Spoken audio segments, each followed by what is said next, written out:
Khan sir और फैजल खान एक तरफ देखिए पुलिस से भाग रहे हैं, दूसरी तरफ उनकी कोचिंग खान ग्लोबल स्टडीज पर भी ताला लग सकता है, क्योंकि खान सर के कोचिंग में छात्रों की सुरक्षा से खिलवाड़ हो रहा है। ये हम नहीं कर रहे हैं, ये दावा है बिहार के अग्निशमन विभाग का। देखिए ये रिपोर्ट।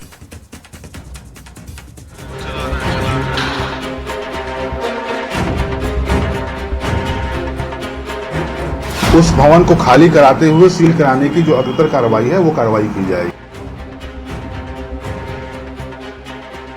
खान सर उर्फ फैजल खान पर तो गिरफ्तारी की तलवार लटकी है, अब उनके खान ग्लोबल स्टडीज पर भी ताला लग सकता है। खान ग्लोबल स्टडीज में हजारों छात्र बैच में प्रतियोगिता परीक्षा की तैयारी करने आते हैं, लेकिन खान सर के इंस्टीट्यूट में छात्रों की जिंदगी से खिलवाड़ हो रहा है, छात्रों की जिंदगी की अनदेखी हो रही है। यह दावा है अग्निशमन विभाग का।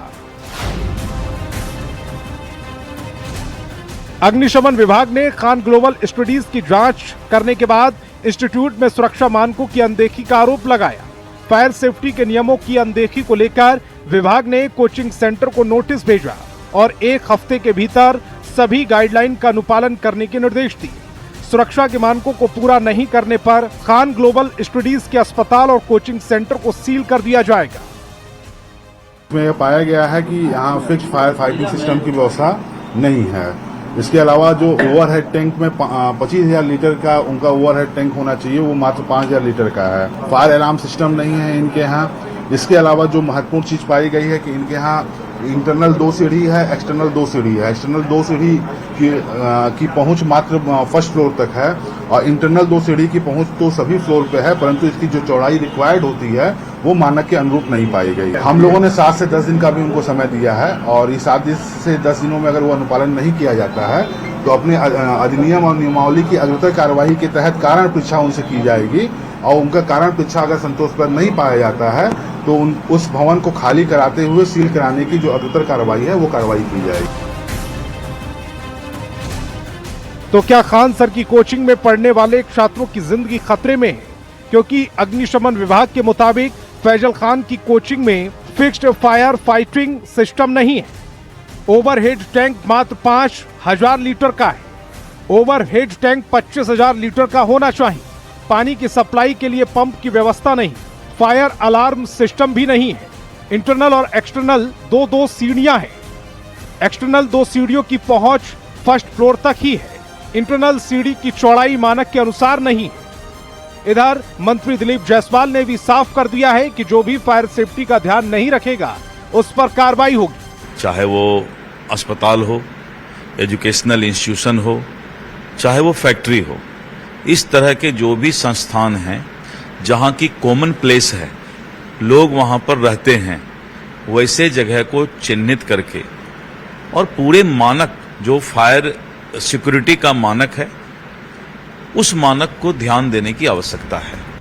खान ग्लोबल स्टडीज कोचिंग में फायर विभाग की टीम की जांच के बाद कई सवाल उठ रहे हैं। आखिर पटना के इतने बड़े कोचिंग संस्थान में छात्रों की सुरक्षा के साथ अनदेखी क्यों हो रही थी? क्या छात्रों के लिए पैसे देकर कोचिंग में पढ़ाई मजबूरी बन गई है?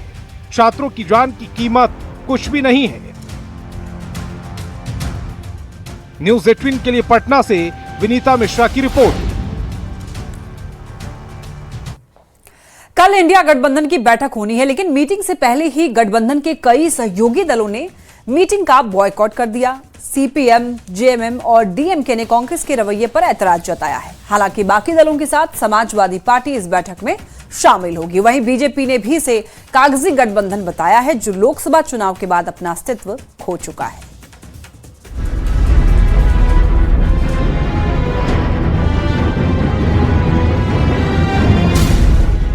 सोमवार को इंडिया गठबंधन को लेकर अहम बैठक है।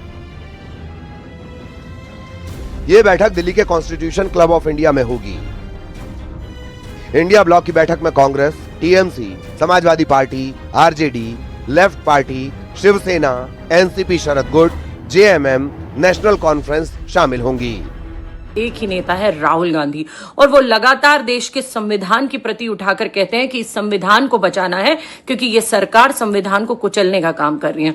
और वो सभी पार्टियां, चाहे समाजवादी पार्टी हो चाहे कोई भी पार्टी हो, इस देश में जो संविधान बचाना चाहती है, जो देश के हर वर्ग के हक की बात करना चाहती है, वो इंडिया गठबंधन के साथ है। हालांकि कल होने वाली इंडिया गठबंधन की बैठक से पहले विपक्षी दलों के बीच मतभेद खुलकर सामने आने लगे हैं। सीपीएम ने कांग्रेस अध्यक्ष मल्लिकार्जुन खड़गे को पत्र लिखकर केरल चुनाव के दौरान सीएम पिनाराई विजयन पर कांग्रेस नेताओं, खासकर राहुल गांधी के हमलों पर नाराजगी जताई है। वहीं बीजेपी ने इस पर तंज कसा है। ये लोग आपस में बैठक के बाद अलग अलग रहते हैं कि नहीं, ये बता दीजिए। ये फर्जी संगठन है, इसका कोई न नेता है, न नीति है, न नेतृत्व है, न दफ्तर है, न इसका लेटर पैड है, कुछ नहीं है। सिर्फ मीडिया में हम लोगों से सवाल पूछा जाता है, इंडिया अलायंस, जिसको इंडिया अलायंस कहते हैं। और जब लोकसभा के चुनाव के बाद कांग्रेस ने कहा था कि अब ये अस्तित्व में नहीं है, तो इसका कोई अस्तित्व ही नहीं है।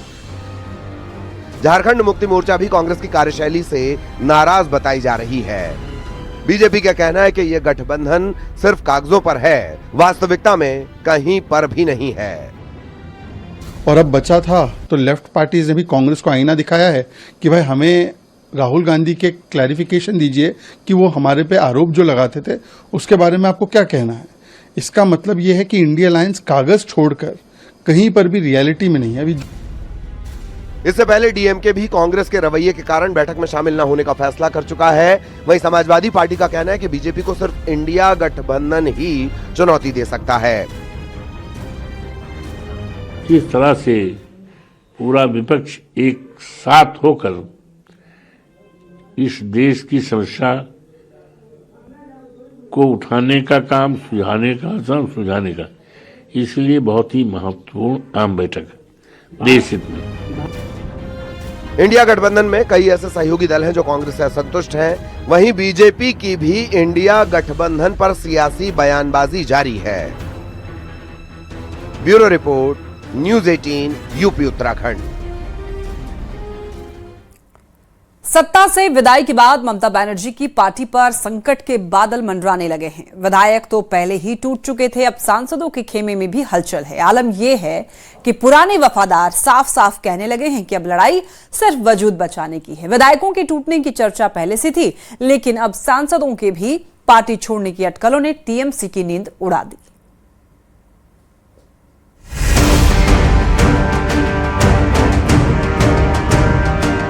पश्चिम बंगाल में ममता बनर्जी की पार्टी टीएमसी इस वक्त सबसे बड़े राजनीतिक संकट से गुजरती दिखाई दे रही है। जिस पार्टी ने कभी बंगाल की राजनीति पर लोहे की पकड़ बनाई थी, आज उसी पार्टी के भीतर बगावत, भगदड़ और बवाल का दौर शुरू हो चुका है। विधायकों के टूटने की चर्चा पहले से ही थी, लेकिन अब सांसदों के भी पार्टी छोड़ने की अटकलों ने टीएमसी की नींद को उड़ा दिया है। न्यूज़ 18 इंडिया से बातचीत में टीएमसी सांसद सुखेंदु शेखर ने जो कहा, उसने बंगाल की राजनीति में भूचाल ला दिया। सुखेंदु शेखर ने साफ शब्दों में कहा कि जो विधानसभा में दिखा, कुछ वैसा ही अब संसद में भी दिख जाए तो हैरानी नहीं होगी। जबकि विधानसभा चुनाव में चुनावी नतीजा निकलने का एक महीना का अंदर 8 विधायक में से 60 विधायक अचानक अलग गुट बना लिया और उन्होंने नेतृत्व के खिलाफ बयान भी देने लगा, तो इसका असर लोकसभा में या राज्यसभा में नहीं होगा। पार्टी के तौर तरीकों से नाराज सुखेंदु शेखर ने कोरी भविष्यवाणी नहीं की, बल्कि अपने मन की बात भी बता दी। मैं तो मानसिक तौर पे पार्टी में नहीं हूँ। मैं एकदम बिल्कुल आपको अंदर से बोल रहा हूँ, मेरा अंतर से बोल रहा हूँ, दिल से बोल रहा हूँ कि मानसिक तौर पर मैं इस पार्टी में नहीं हूँ।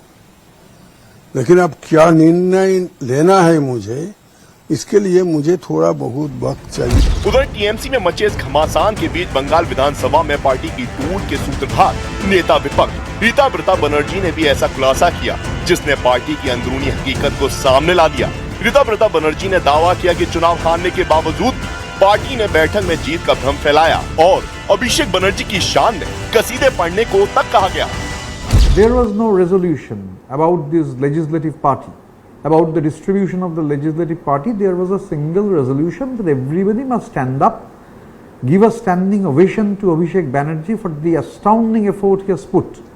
And it was also said that Trinamool has not lost the elections. Actually, 100 seats Trinamool has been made to be defeated.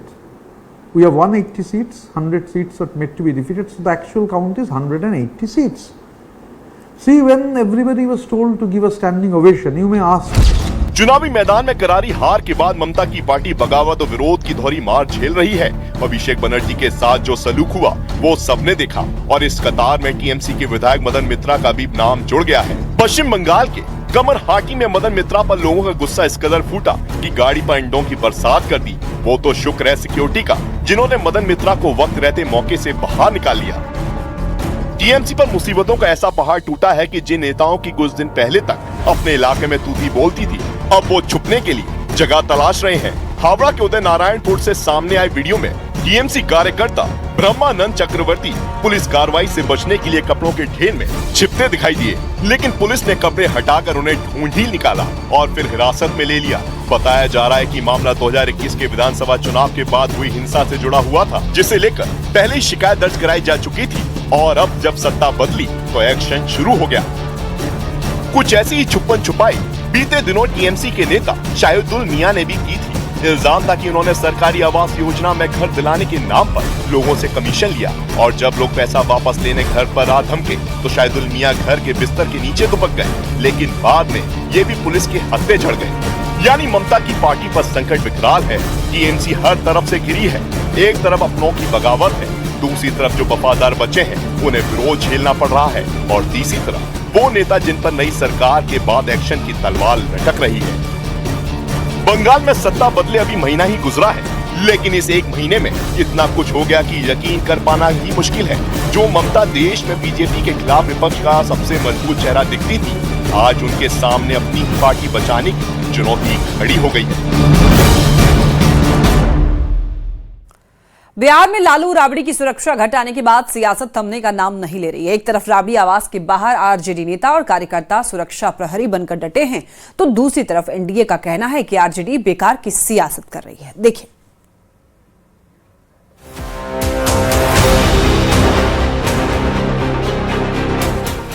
ये लोग न सुरक्षा छोड़ने वाले हैं, न ये लोग आवाज छोड़ने वाले हैं।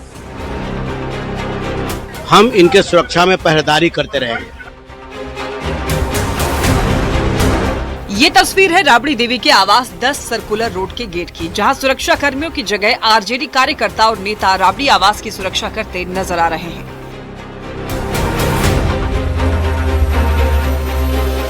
आवास के गेट पर आरजेडी नेता और कार्यकर्ता डटे हुए हैं। सभी नेता गेट पर सुरक्षा प्रहरी बने हुए हैं और इसको लेकर रोस्टर भी जारी किया गया है।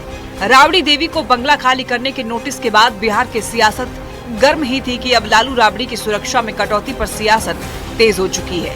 पहले लालू प्रसाद और राबड़ी देवी ने सरकारी सुरक्षा वापस की, फिर नेता प्रतिपक्ष तेजस्वी यादव ने भी अपनी सरकारी सुरक्षा वापस कर दी। अब आरजेडी ने सरकार पर बदले की भावना से काम करने का आरोप लगाया है। जब तक हमारे नेता आदरणीय लालू प्रसाद यादव जी, श्री तेजस्वी प्रसाद यादव जी और बिहार के प्रथम मुख्यमंत्री श्रीमती राबड़ी देवी जी के साथ बिहार की सरकार और देश की सरकार इंसाफ नहीं करेगी, तब तक हम राष्ट्रीय जनता दल के लोग हम इनके सुरक्षा में पहरेदारी करते रहेंगे। राबड़ी देवी के बंगले और सुरक्षा में कटौती को लेकर सुलगी सियासत के बीच एनडीए आरजेडी पर हमलावर है। बिहार बीजेपी अध्यक्ष संजय सरावगी ने ये कहा, अगर सुरक्षा व्यवस्था पर सवाल उठ रहे हैं तो उन्हें सरकारी आवास भी खाली कर देना चाहिए। आरजेडी नेताओं को सरकारी आवास और सुरक्षा से विशेष लगाव है, तो मंत्री दिलीप जायसवाल ने कहा, सुरक्षा घटती और बढ़ती रहती है।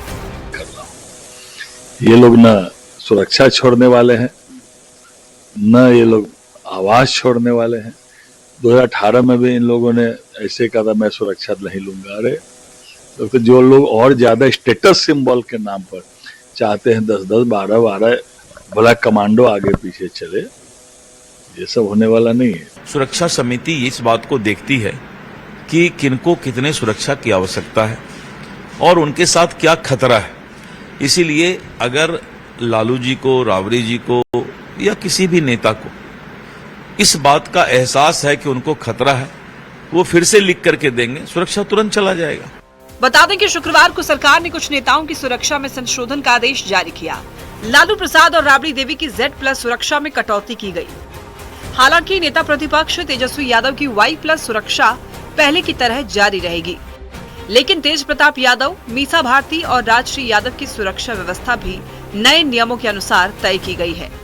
तेज प्रताप को पहले A कैटेगरी की सुरक्षा मिलती थी, लेकिन अब उन्हें एक अंगरक्षक मिलेगा। सांसद मीसा भारती को 3 सुरक्षा कर्मियों की सुरक्षा मिलेगी, तो तेजस्वी यादव की पत्नी राजश्री को भी एक सुरक्षा कर्मी मिलेगा। सरकार के निर्णय के बाद सियासत तेज है।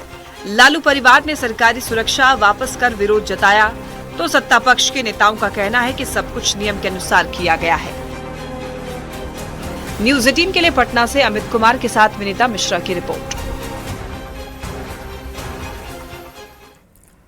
और अब खबर ओडिशा से, जहां पर धनकुबेर इंजीनियर ने ऐसा कमाल किया, सरकारी नौकरी करते करते कुछ समय में मालामाल हो गए। 6,000 रुपए की सरकारी नौकरी से शुरुआत की और देखते ही देखते करोड़ों रुपए की संपत्ति बना डाली। इतना कैश बरामद हुआ है कि जिसे गिनते गिनते मशीन तक थक गई है। मौजूदा समय में 80,000 रुपए का मासिक वेतन पाने वाले सरकारी इंजीनियर के पास से 2 करोड़ से ज्यादा कैश और 14 कीमती प्लॉट के दस्तावेज मिले हैं। विजिलेंस विभाग की टीम ने एक साथ भुवनेश्वर, बारीपदा, जाजपुर और बालीगुड़ा में बैकुंठनाथ के 9 ठिकानों पर तलाशी ली है।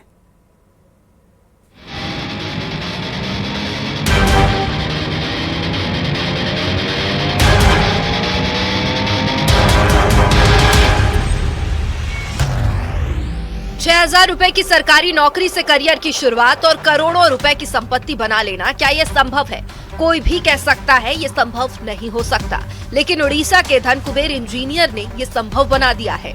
उड़ीसा में 6,000 रुपए से नौकरी की शुरुआत करने वाले सरकारी इंजीनियर के पास 2 करोड़ से ज्यादा कैश और 14 कीमती प्लॉट मिले हैं। उड़ीसा विजिलेंस विभाग ने आय से अधिक संपत्ति के मामले में assistant executive engineer Baikunthnath Behera को गिरफ्तार कर लिया है। विजिलेंस विभाग की टीम ने आरोपी बैकुंठनाथ बहेरा के ठिकानों पर छापेमार कार्रवाई की। इस छापेमारी में इतना कैश जब्त किया गया कि उसे गिनते गिनते मशीन थक गई। विजिलेंस विभाग ने छापेमारी में करीब 2 करोड़ 40 लाख रुपए से ज्यादा का कैश जब्त किया है। इसी के साथ 5 आलीशान इमारतें और 14 कीमती प्लॉट से जुड़े दस्तावेज बरामद किए हैं।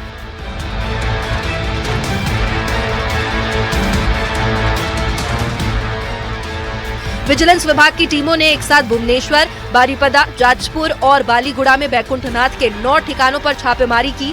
भुवनेश्वर और उसके आसपास के मुख्य इलाकों में बैकुंठनाथ बहेरा के नाम पर 14 कीमती जमीनों के दस्तावेज मिले हैं।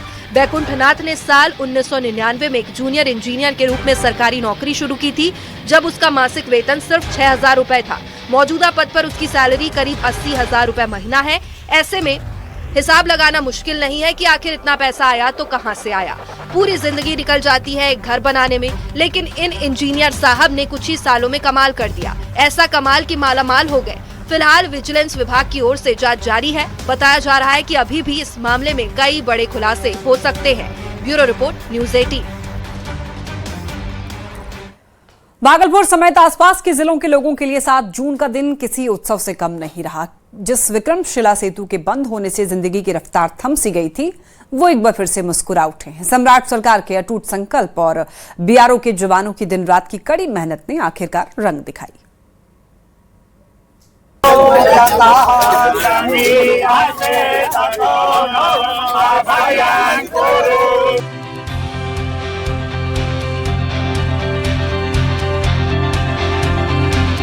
ये पूजा पाठ, ये उत्सव, ये लोगों की खुशियाँ।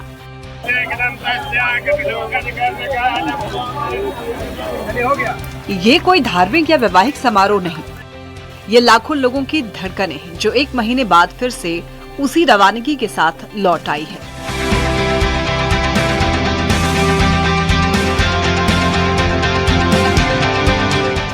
ये तस्वीरें गवाह है उस राहत की जिसका इंतजार पिछले 1 महीने से हर आंख कर रही थी। माननीय मुख्यमंत्री जी के मार्गदर्शन में, उनके निर्देशन में इसको रिकॉर्ड टाइम 16 मई को इस पर कार्य प्रारंभ किया गया था। चारों स्पैन में बेली ब्रिज को लॉन्च कर दिया गया है। आज इसको समर्पित कर दिया गया है जनता के लिए, आम जनता के लिए। आज से इस पर ट्रैफिक चालू होगा और इसका मेंटेनेंस भी लगातार प्रतिदिन किया जाएगा। याद कीजिए पिछला एक महीना जब विक्रमशिला सेतु के क्षतिग्रस्त होने से उत्तर और दक्षिण बिहार का ये सबसे मजबूत संपर्क सूत्र अचानक टूट गया था। जिंदगी जैसे ठहर सी गई थी, कारोबार ठप थे, मरीज परेशान थे और लोगों का सफर एक अंतहीन इंतजार में बदल चुका था। लोग सोच रहे थे कि कब ये सेतु फिर से चालू होगा। अभी तक और अभी भी धैर्य और संयम रखे आगे, क्योंकि ये वन वे ही रहेगा हमारा। पार्ट टाइम कुछ लोगों को रुकना पड़ेगा कुछ वक्त के लिए, मैक्सिमम 10 मिनट के लिए, तो धैर्य का पालन करें ताकि हम उनकी सेवा बेहतर तरीके से कर सकें। लेकिन जनता की इस तकलीफ को बिहार सरकार ने अपना संकल्प बनाया। सरकार ने ठान लिया था कि संकट को जल्द से जल्द दूर करना है और इस संकल्प को हकीकत में बदलने का जिम्मा उठाया बॉर्डर रोड्स ऑर्गेनाइजेशन यानी BRO की जाबाज टीम ने। आज हम लोग के लिए बहुत ही सुखद क्षण है और यशस्वी मुख्यमंत्री ने जो कहा था आज जनता को सुपुर्द किया गया। पूरी टीम हमारी जो BRO की टीम है, हम आदरणीय राजनाथ सिंह जो केंद्र, उनको भी धन्यवाद देना चाहते हैं। कड़कती धूप, पसीने से तरबतर शरीर, लेकिन हौसला हिमालय जैसा ऊंचा। BRO के जवानों और इंजीनियरों ने न दिन देखा न रात, बस एक ही धुन थी कि इस सेतु को फिर से खड़ा करना है। एक महीने की ये कड़ी तपस्या और ये रहा तस्वीरों में उसका परिणाम। हम लोगों ने और इसका कंस्ट्रक्शन करने में 5 से 6 दिन में सारे सामान आ गए। इसके 400 टन से ऊपर का सामान आया है कलकत्ता से, GRSC से एकदम ब्रांड न्यू सामान आया है, जिससे इसकी लाइफ बहुत ज़्यादा रहेगी। और उसके बाद हम लोगों ने टोटल 20 दिन का समय लिया है। जब विक्रमशिला